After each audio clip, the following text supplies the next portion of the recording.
So they were having a lot of good reduction of the VODs and CODs based on KF13 and KF19.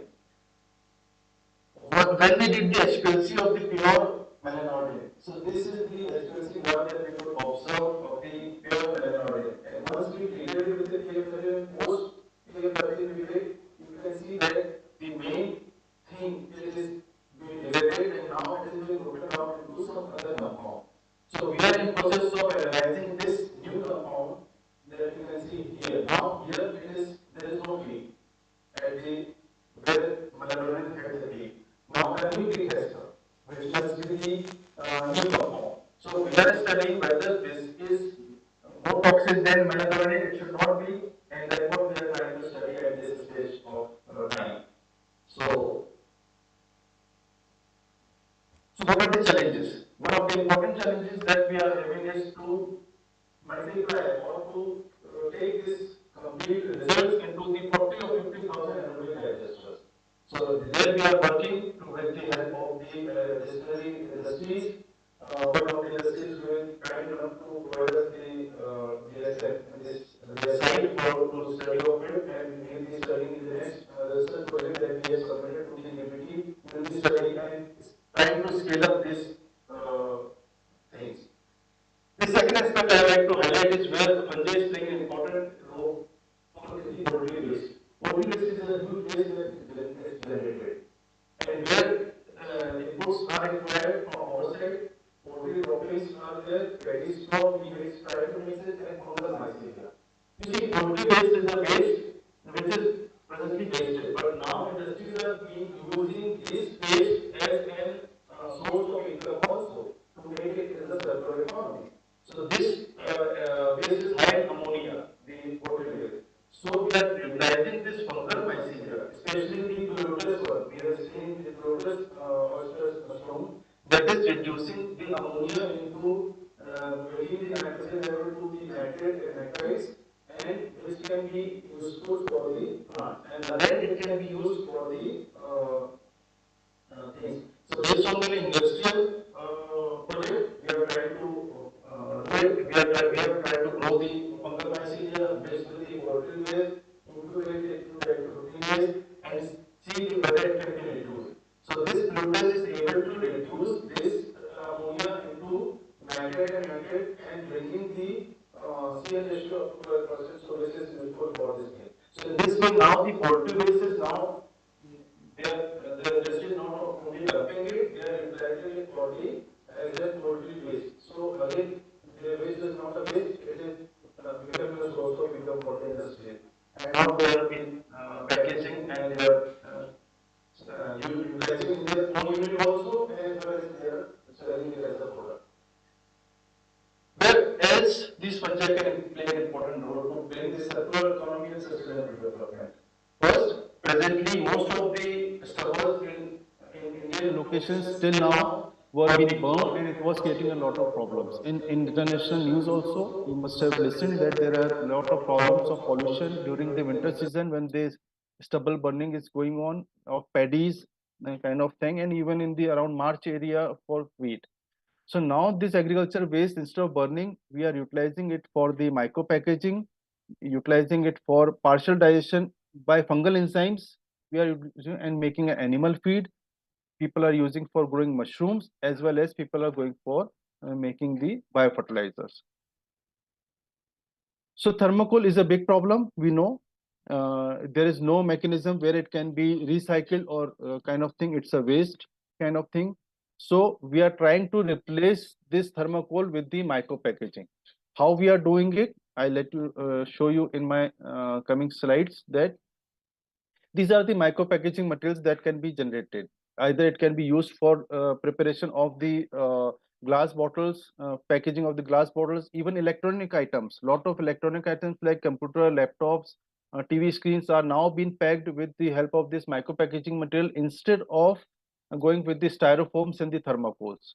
So it's a very good thing. And even two of the industries we are having discussion. One industry where we are trying to develop their packaging material for a perfume bottle, which can be replace the styrofoam packing present. And secondly, we are also studying to replace the plastic packaging that we get normally in the airlines for the food packets. So we are trying to study and develop based on their specifications with that. So bricks also can be developed with it. This is just a preliminary data. Now it has been improved a lot. We are working to study the tensile strength, what all things can be done to bring the kind of brick of this thing. We are trying to develop pots out of it, eco-friendly pots. We are trying to develop plates out of it, eco-friendly plates kind of thing. So it has a lot of potential. People are doing a lot of research into it. What we are doing at present here is we are trying to, what people are using is pleurotus mushrooms, but what we are trying to do is we are trying to isolate fresh wood rotting fungi from the forest and try to see which mycelia is having the better tensile strength than the other thing and which is bringing our desired properties into it. Another aspect where the fungi is playing an important role, everybody knows it, is the bioethanol and biofuel. So it is the very important aspect. A lot of industries now are running, even in Indian condition. If I talk about, it's about 25 to 30% permission has been given by the government of India to mix the bioethanol into the fuel, and it is being coming out to be good. Where the fungi is playing an important role. Fungi is playing an important role. The study that I talked about Lunar Lake. So the Lunar Lake, from those we isolated hyperalkaline fungal strains, and those hyperalkaline fungal strains were found to be very high in these kinds of lacase producing enzymes. So these lacase are the enzymes that are being used to digest the pre-digestion of the agricultural waste before going for the bioethanol production. So here the pre-digestion is playing an important role for a very efficient bioethanol production. So there the fungi are playing an important role isolated from Lunar Lake and other the habitats where we can find a good lacase producing these things. So where else? Mushroom cultivation, everybody knows about it, so I'll not talk in detail about it. Yes, mushroom cultivation is also playing an important role in the circular economy.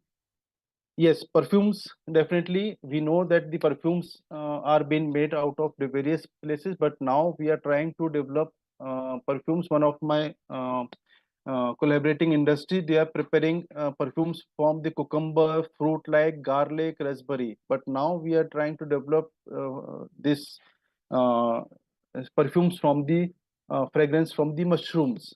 So that samplings we are doing it during the rainy season, and now we are working to develop towards it.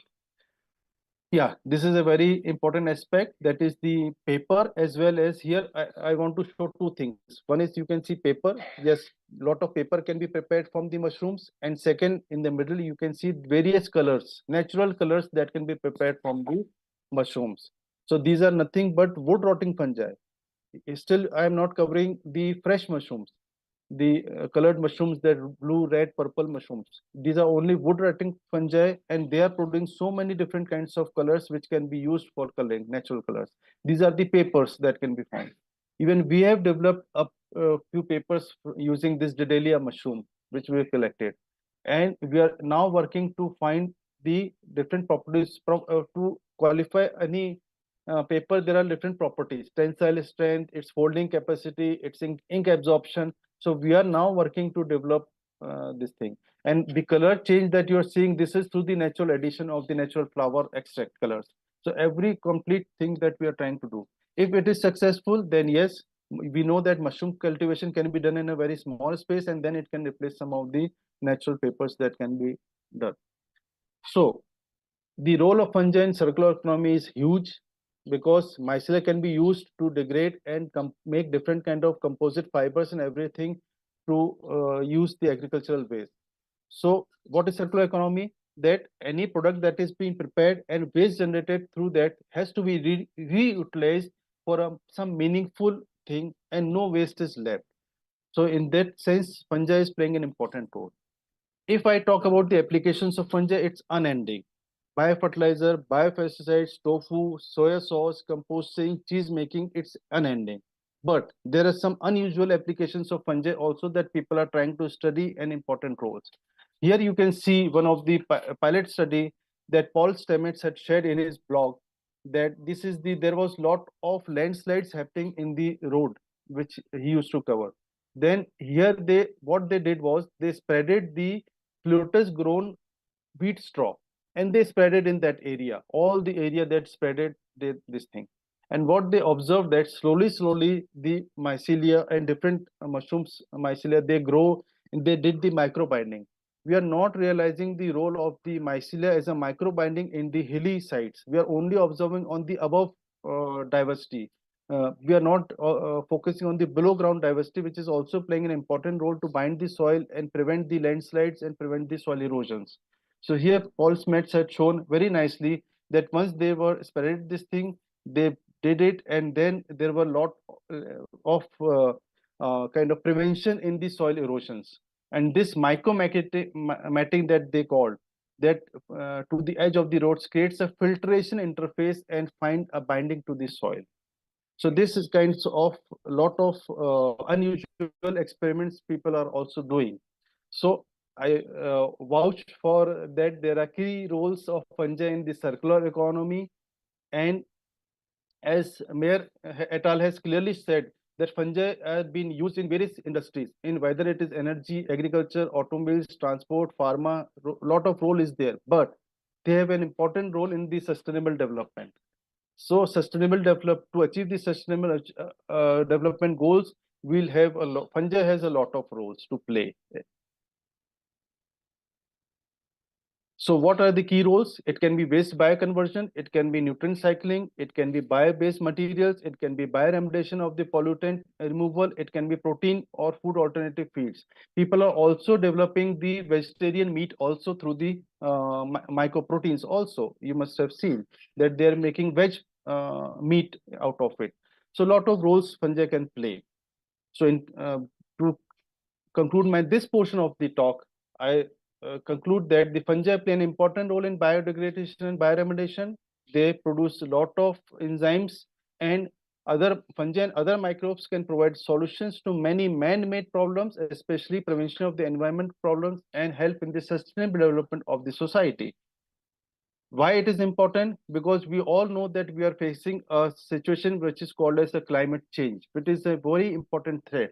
And now it has reached to our doorsteps. It is now not there that, okay, climate change is, we are observing some kind of forest area, some kind of ocean. No, it has reached our doorsteps. We are observing floods, we are observing fires, we are observing kind of drought kinds of conditions. And you can see this picture is suitable to our eyes, or this photograph is suitable to our eyes. These animals belong to here, or whether they belong to this forest. We all will be on the same page, and we'll agree that they belong to the forest and this area, not this contaminated site. So hence, why we have to do it?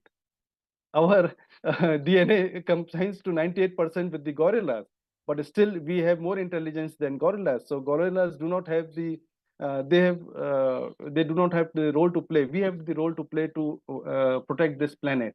And same 99% of our DNA matches with the chimpanzees, but definitely the intelligence belongs to us more than us. And that's why we are the chosen ones who have to actively participate and bring focus towards this sustainable development. And this is the right time that we as a biologist and we as a biodiversity conservation people studying on this area, we have to shout it loud and make it a point that yes, conserve biodiversity, because there is no other planet where we can touch down, and there is a single blue planet out there, and it's very beautiful. There is no other neighbor to it of this blue planet. Thank you so much for my listening to my talk. This is this is my university, Sage University, Bhopal. I invite you all to visit our university. Thank you so much, Peter. Yeah.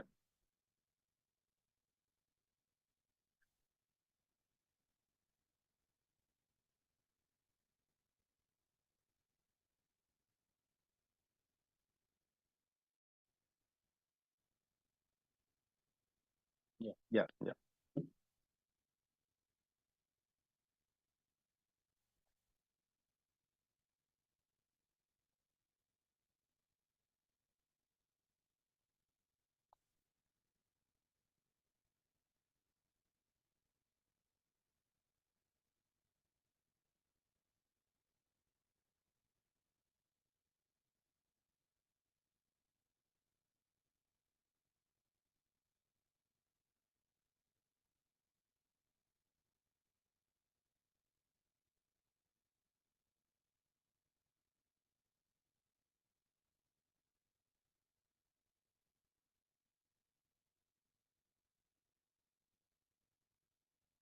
Vita, can you repeat the question once again?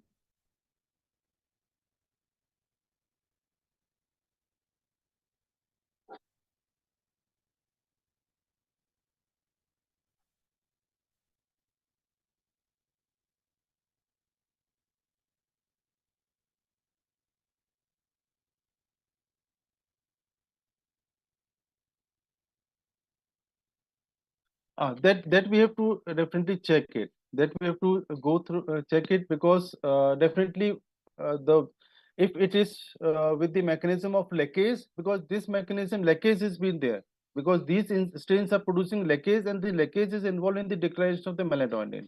So if this leakage mechanism is the thing that is involved in the declaration of that compound, definitely they may have the property. Otherwise, separate sampling has to be done as a target sampling for the isolation of those kinds of enzyme strains. Yeah, definitely. Yeah.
Thank you so much. Thank you so much, Vita, and thank you to the University of Papua. Yeah, thank you.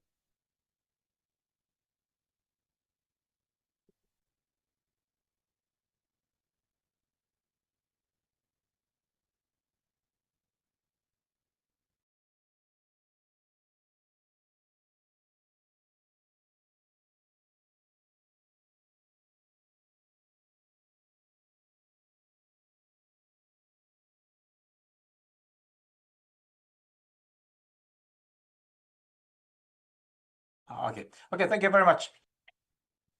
Because it was just muted actually. So, okay. Thank you very much.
Okay, thank you very much, Bufita. Thank you very much, actually, for very nice introductions. So I just would like to shorten my presentation because I think I will have also meetings on from 12:30, and also I think now in Indonesia, in your time, I think it's also lunchtime. I think so. It is at this very hard time. So I'm working hard to shorten my presentations. But hopefully it can be delivered well. Okay, Assalamualaikum warahmatullahi wabarakatuh. Very good mornings or afternoon, probably in some areas. Okay, I'm Aziz from the University of Tokyo. So it's my great pleasure to be invited today to deliver the invited talk. And today I just would like to talk about one of our topic conducted in our laboratory correlated with the role of digital technology in hydrogen-based energy systems to sustainability and carbon neutral future. Okay, before I start my presentation for today, I introduce our laboratory. So I just would like to actually welcome, in case that anyone of you probably would like to visit us or also having any kind of like a collaboration with us. So we are working for any kind of like designing energy systems, modeling the energy systems in the small and also large scale, including the country level, something like that. And we are working including both steady state and also dynamic state. So that's why we are also working on the utilization of artificial intelligence for the energy modelings, energy balancing, predictions, optimization, or etc. And then we are also working for developing the elemental technologies, including also the chemical looping-based hydrogen productions. So we can produce the hydrogen, but at the same time also we can separate the CO2. So it means that we can have any kind of like clean hydrogen production because the CO2 from the fuel itself is separated. And then also we are developing also any hydrogen storage technologies, especially we are focusing on the developing the structures, what we call as the TPMS, which is therapeutic minimal reservoir structures for efficient hydrogen storage. And then also we are working for the hydrogen utilizations, especially for the combustion of the hydrogen, combustions of the ammonia as the hydrogen carriers, whether in dedicated combustion or co-firing combustions. And also we are developing any kind of like decarbonizations in several industrial sectors, including steel, iron makings, cement production, or etc. And then also we are working here on developing any kind of battery technology, especially for the materials. Like for the solid state battery, we are now trying to optimize and also finding the optimum combinations of the anode, cathode, and also the electrolyte, because the electrolyte is basically solid. And then also we are now working on developing the microstructures for any kind of thermochemical systems, including electrolysis, fuel cells, and etc. Then, as the backgrounds of our talk today, I think all of us also familiar with the energy systems of here. And I think when we are talking about the energy systems, basically we include three different pillars, just security, energy equity, and also the environmental sustainability. For the energy security, it covers both the quantity aspect and also quality aspects. We are not only talking about our capability to fulfill the demand of the energy, but also